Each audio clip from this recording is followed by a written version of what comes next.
तो दोस्तों अगर आप भी एक 7th 8th and 9th standard के स्टूडेंट्स हैं तो आज के इस वीडियो में बहुत सारे ऐसे इंपॉर्टेंट और इफेक्टिव मेथड्स में बताने वाला हूं जिससे आप लोग का जो स्टडी है वो बहुत इफेक्टिव तरीके से हो पाएगा और स्टडी करने में मन भी लगेगा और मजा भी आएगा। और देखते ही देखते इन हैबिट्स को अगर आप अपने रूटीन लाइफ में फॉलो कर लोगे तो कहीं ना कहीं आपके अंदर ना चेंजेस आपको महसूस होने लगेंगे। आप अचानक से एक एवरेज बच्चे से धीरे धीरे करके टॉपर की ओर बढ़ने लगोगे और ये सब चीज पॉसिबल है, बिल्कुल पॉसिबल है। लेकिन आपके अंदर उसके लिए बहुत ज्यादा एक दृढ़ संकल्प, हम लोग बोलते हैं ना कि यार एक संकल्प हमने ले लिया है, मेहनत हमने कर ली, सोच लिया है, ठान लिया है, उसके लिए आपको वो चीज करना पड़ेगा। तो अगर आपके अंदर वो हिम्मत है, अगर आपके अंदर भी वो डिटर्मिनेशन है, वो जज्बा है, वो एंथुसियाज्म है, तो मैं ये वीडियो आपके सामने पेश करने जा रहा हूं। तो इस वीडियो को आप लोग जरूर से एंड तक देख लेना। स्पीड आप बढ़ा सकते हो, 1.5 की स्पीड से देख सकते हो, लेकिन इस वीडियो को जरूर से सेंड अपने सारे दोस्तों को सेंड भी करना, यानी शेयर करना।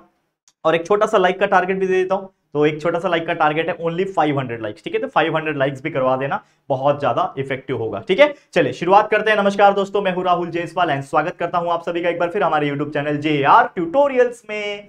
तो सबसे पहले क्या है वो इफेक्टिव मेथड्स, 5 ऐसे मेथड्स लेकर आया हूं जो आपको मैं बताऊंगा एक एक करके। और ये एक्चुअल में देखा जाए तो हर स्टूडेंट्स के लिए लागू होगा, लेकिन इफेक्टिव तौर पे हमने 7th 8th एंड 9th के स्टूडेंट्स के लिए ये जो मेथड्स है वो डिजाइन किया हुआ है। वैसे 10th के बच्चे भी देख सकते हैं, कोई दिक्कत की बात नहीं है। और कई सारे 10th के लिए तो अलग अलग मेथड्स हमने ऑलरेडी वीडियो बनाए हुए हैं, ठीक है। अब स्कूल्स होपफुली स्टार्ट हो गए होंगे सबके, ऑब्वियसली रीओपन हो गए होंगे, ठीक है। बहुत बेहतरीन तरीके से स्कूल्स में पढ़ाई भी स्टार्ट हो गई होगी। तो आप लोगों को भी बोलना चाहूंगा, बच्चा अच्छे से मन लगा के पढ़ाई करना स्टार्ट कर दो। हमारे चैनल पे भी सारे चैप्टर्स के लेक्चर वीडियोस अवेलेबल है, आप वहां से भी पूरा कंसेप्ट आराम से पढ़ सकते हो, कोई दिक्कत की बात नहीं है। अब एक और चीज है जो मैं कई दिनों से पूछ रहा हूं आप लोग को, अगर आप एक 7th 8th 9th के बच्चे हो तो क्या आप लोग को पेड बैच चाहिए? यानी आपको पता है कि हमारा एक JR ट्यूटोरियल्स का एक ऐप है, एप्लीकेशन है, वहां पे हम 10th स्टैंडर्ड के लिए विश्वास बैच ऑलरेडी लॉन्च कर चुके हैं। तो एक दो बच्चों का मतलब कमेंट्स आ रहा था उसी दौरान कि सर हमें भी ऐप पे कोर्स चाहिए, ठीक है। फिर धीरे धीरे करके बहुत सारे ऐसे बच्चे हैं जिनका कमेंट्स आने लगा पिछले कुछ 5-6 दिनों के अंदर से। तो मैंने ये सही समझा कि आप लोग को पूछना चाहिए पहले कि अगर आप लोग का वोट है कि यार सर आप ना फटाफट से पेड कोर्स लेकर आओ। यूट्यूब पे तो हम पढ़ेंगे, लेकिन साथ साथ में हम एप्लीकेशन पे भी कोर्स खरीद के पढ़ेंगे, जिससे हमारा पढ़ाई और बेहतरीन तरीके से हो और हमारे अंदर डिसिप्लिन आ जाए।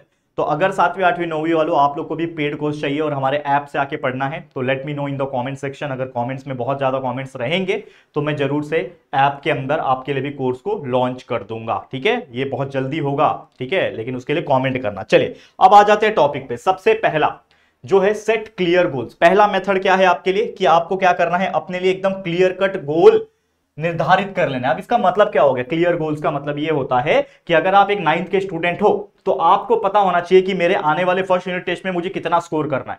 अब मैं ये तो दावे के साथ कह सकता हूं कि जो बच्चा 90% के लिए टारगेट कर रहा होगा वो 80 तो जरूर क्रॉस करेगा। ऐसा तो होगा नहीं कि बच्चा 90% सोच के पढ़ रहा है और आएगा 40% 50%, ये तो नामुमकिन वाली बात ही होगी। और ये तभी पॉसिबल होगा कि अगर कोई बच्चा 90% का सोच रहा है, उसने बिल्कुल पढ़ाई नहीं की, बस वो सोच रहा है कि मेरे आएंगे, वो ख्याली पुलाव बना रहा है मेरे 90 आ जाएंगे, लेकिन पढ़ नहीं रहा है, तब तो 40 ही आने हैं। लेकिन अगर कोई बच्चा ईमानदार है और वो सोच रहा है कि मैं 90% लाऊंगा और वो मेहनत कर रहा है उसके प्रति, तो जरूर से वो 80-85 तो जरूर ला देगा। तो मेरा जो तरीका है या फिर मेरा जो कहने का मतलब है वो हमारे सारे बच्चों के लिए वही होता है कि आप बड़े टारगेट्स बनाओ, अपने गोल्स को क्लियरली डिफाइन करो कि यार ये मेरा शॉर्ट टर्म गोल है, ये मेरा लॉन्ग टर्म गोल है। आप फाइनल एग्जाम्स के लिए 90% का टारगेट रख सकते हो, फर्स्ट यूनिट टेस्ट के लिए मेरे को ये करना है, मैं अपने आप को 10% से इंप्रूव करना चाहते हो। ऑलरेडी आपको याद होगा कि जब वैकेशंस चल रहे थे मैंने आपको एक चैलेंज भी दिया था, एक वीडियो बना के, कि किस तरीके से आप अपने आप को अपग्रेड करते हो, 10% बेटर करते हो। तो वही चीज करना है। तो सबसे पहला काम क्या है आपके लिए कि आप अपना गोल्स बना लो।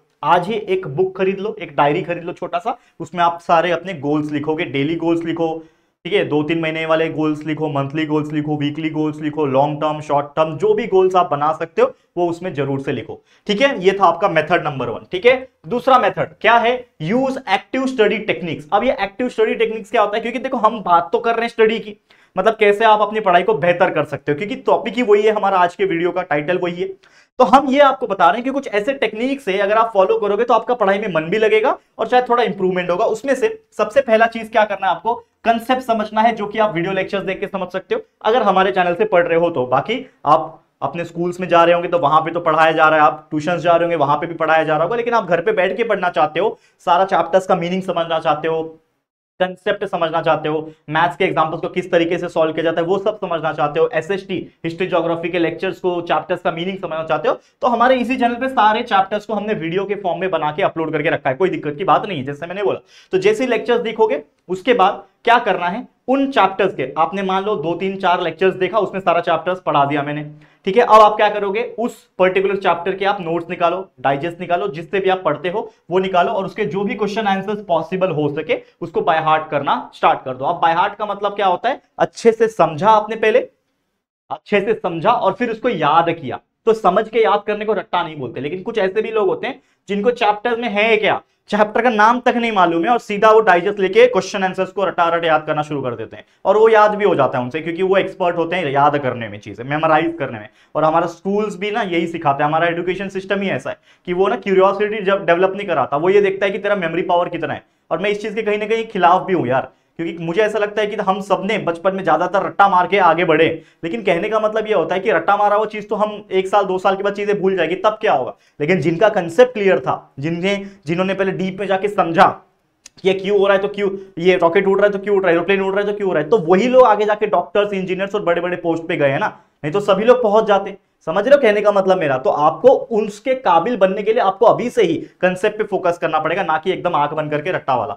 तो पहले लेक्चर्स देखा, समझा, फिर बाय हार्ट किया क्वेश्चन आंसर्स, फिर उसको रिकॉल करो कि क्या आपने जो क्वेश्चन आंसर्स को लर्न किया, क्या वो उसको मैं अपने माइंड में दोहरा सकता हूं, क्या मैं रिकॉल कर सकता हूं, क्या उस टॉपिक का मीनिंग मैं अपने माइंड में ला सकता हूं। फिर उसको अच्छे से रिवीजन कर लो, बहुत जरूरत है, एक बार तो रिवीजन करना जरूरी है ताकि आपके माइंड में वो बैठ जाए परमानेंटली। उसके बाद आप क्या कर सकते हैं, एक नया चीज जो मैं लेकर आया हूं वो है टीचिंग बैक। अपने आप को पढ़ाओ कि जैसे मान लो एक टॉपिक है न्यूटन्स लॉ ऑफ मोशन, उसके 3 लॉ है, ठीक है ना, न्यूटन के 3 लॉ है, तो आप पहला लॉ, दूसरा लॉ, तीसरा लॉ अपने आप को मतलब रफ नोटबुक में लिख के अपने आप को समझाओ। अच्छा, Newton first law states that कि हाँ ये होता है, न्यूटन सेकंड लॉ ये होता है, न्यूटन थर्ड लॉ, तो अपने आप को आप समझा रहे हो। तो अगर आप ऐसा कर पाओगे और वो करेक्ट होगा तो समझ जाना कि वो टॉपिक आपका 100% क्लियर हो गया, और एग्जाम में भी उसके ऊपर कोई भी घुमा फिरा के क्वेश्चंस पूछे तो आप उसका आंसर कर पाओगे। तो इस तरीके से अपने आप को ट्रेन कर लेना है, और फिर जरूरत पड़ने पे मॉक टेस्ट यानी एक सैंपल पेपर, प्रीवियस ईयर के क्वेश्चंस वो उठा के थोड़ा बहुत आप प्रैक्टिस कर सकते हो, बाकी और कुछ नहीं, ठीक है। तो ये था आपका सेकंड मेथड।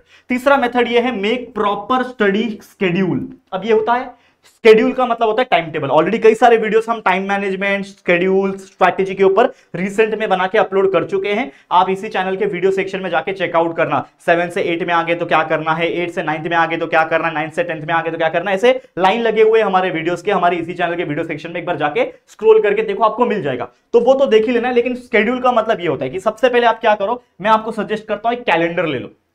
मार्केट में कैलेंडर मिलता है, उसमें डेट्स लिखे होते हैं। अगर आप मान लो कैलेंडर नहीं खरीदना चाहते तो खुद का एक कैलेंडर बना सकते हो। एक चार्ट पेपर ले लेना, ठीक है, इसमें लिख देना संडे, ठीक है, Monday, Tuesday, Wednesday, Thursday, Friday, Saturday, ये आपने लिख दिया। और इस तरीके से आप क्या कर दोगे, फटाफट से कॉलम बना लोगे, ठीक है ना, थोड़ा रफली मैं बना रहा हूं लेकिन आप लोग समझदार हो, ऐसा कॉलम बना दोगे और उसमें जो भी कैलेंडर का रहेगा खुद से कैलेंडर बना के, आपको करना कुछ नहीं है। जैसे मान लो कि आपने स्केड्यूल बनाना है कि मान लो आपके मन में टारगेट है कि मैं मंडे और ट्यूसडे ना साइंस सब्जेक्ट पढ़ूंगा, तो मंडे के आगे लिख दो साइंस, ट्यूसडे के आगे लिख दो साइंस, ठीक है।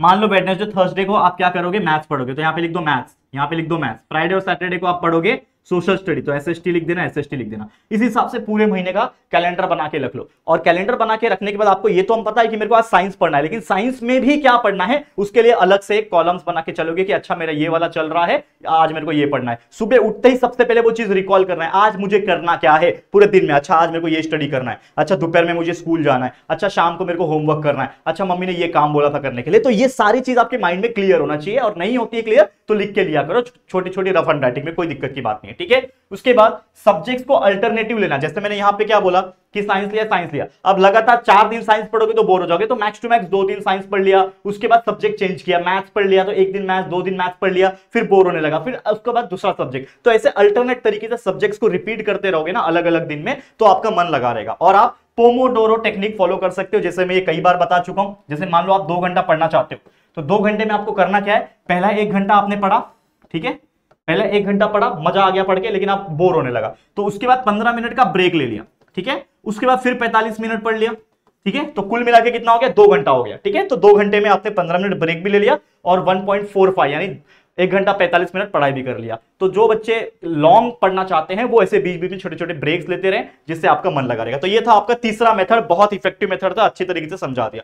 अब आ जाते हैं चौथा मेथड पे, जो कि है अंडरस्टैंड डोंट ओनली रट्टा। जैसे मैंने बोला कि सिर्फ और सिर्फ जो ब्लाइंडली रट्टा मारते हैं उनको दिक्कत हो सकता है आने वाले समय में, क्योंकि आज रट्टा मार लोगे, रिवीजन नहीं किया, 1 महीने के बाद एग्जाम है तो वापस से भूल जाओगे, और फिर अपने दोस्त को पूछोगे पीछे वाले, ए भाई तू बस ना स्टार्टिंग का एक लाइन बता देना, मेरे को याद आ जाएगा, मैं लिख दूंगा, और वो याद कभी नहीं आता। तो रट्टा नहीं करना है आपको, आपको समझना है, कंसेप्ट समझना है, वीडियोस देख सकते हो, पूरा प्रॉपर तरीके से लेक्चर समझ सकते हो, और फिर उसको याद करना है, ठीक है। And last but not the least, जो हमारे लिए पांचवा मेथड है, बहुत इंपॉर्टेंट है, बच्चे इग्नोर करते हैं, वो है हेल्दी रहना और हेल्पफुल एक्टिविटीज को फॉलो करना। अब हेल्दी रहना मतलब आप अच्छा खाना खाओ, अच्छा सो, सबसे इंपॉर्टेंट 7 से 8 घंटा नींद जरूरी है। रात को 12 बजे सो रहे हो तो सुबह 8 बजे उठो, रात को 11 बजे सो रहे हो तो सुबह 7 बजे उठो, कम से कम एक 7 से 8 घंटे का नैप लेना है, नैप मतलब स्लीप लेना है, माफ करना, वो आपको जरूरी है, ताकि आपका माइंड हेल्दी रहे। और अपने बॉडी को फिट रखने के लिए आपको अच्छा हेल्दी खाना खाना है, हेल्दी खाओगे, eat healthy, stay healthy, healthy रहोगे, पढ़ने का मन करेगा, शरीर में जोश रहेगा। नहीं तो कुछ ऐसे बच्चे होते हैं हमेशा उनको नींद आती रहती है, आलस में रहते हैं, तो ऐसा नहीं होना चाहिए आपके साथ, ठीक है। ग्रुप स्टडी कर सकते हो, जैसे मैंने हेल्पफुल एक्टिविटीज की बात की, तो कुछ ऐसे ग्रुप एक्टिविटीज होते हैं, 2-3 दोस्त लोग को बुलाया, पार्टी करने से अच्छा चलो यार आज मैथ्स पढ़ाई करते हैं, देखते हैं कौन क्या होता है। तो एक चैलेंज देने का, अच्छा तू ये क्वाड्रेटिक इक्वेशन का ये वाला क्वेश्चन सॉल्व करके दिखा, देखते हैं तू कर पाता है कि नहीं, अच्छा तू ये वाला करके दिखा, अच्छा तू सेट का ये क्वेश्चन सॉल्व करके दिखा, ठीक है ना। तो इस प्रकार से करना है, कोई टॉपिक नहीं पता है तो भाई ये टॉपिक ना मुझे समझा के दिखा, तो इस प्रकार से ग्रुप एक्टिविटीज करना है, मजा आ जाएगा, और अपने डाउट्स को भी आपस में आप क्लियर कर सकते हो, किसी को भी कुछ डाउट्स है वो क्लियर हो जाएगा, और साथ ही में अपने टीचर से भी आप अपने डाउट्स को पूछते रहिए कि क्यों हो रहा है, क्या हो रहा है, तो जिससे आपके सारे डाउट्स क्लियर हो जाएंगे और आपका माइंड जो है वो बिल्कुल अच्छी तरीके से कंसेप्चुअली स्ट्रांग होता जाएगा, ठीक है। समझ में आ गया। तो उम्मीद करता हूं ये जो 5 मेथड जो मैंने बताए हैं ये आपको बहुत ज्यादा इफेक्टिव लगे होंगे, और आप इसको अपने डेली रूटीन में शामिल करोगे, ठीक है। करोगे कि नहीं करोगे कमेंट करके बता दो, ठीक है। तो कैसा लगा ये वीडियो, कैसा लगा ये हमारे 5 मेथड, जरूर से कमेंट करके बताना। आज के लिए इतना ही, इसी के साथ इस वीडियो को एंड करते हैं। ये वीडियो अगर आपको पसंद आया, हमारा मेथड अच्छे लगे, तो प्लीज इस वीडियो को लाइक करना है, शेयर करना अपने सभी दोस्तों के साथ, और अगर पहली बार आए हो चैनल पे, अभी तक चैनल को सब्सक्राइब नहीं किया है तो फटाफट से हमारे चैनल को सब्सक्राइब करके बेल आइकन को ऑल पे सेट कर देना, ताकि जब भी कोई वीडियोस अपलोड होंगे आप लोग को नोटिफिकेशंस मिलती रहेगी, ठीक है फ्रेंड्स। जल्दी मिलेंगे एक और नई वीडियो में, तब तक के लिए thank you and good bye.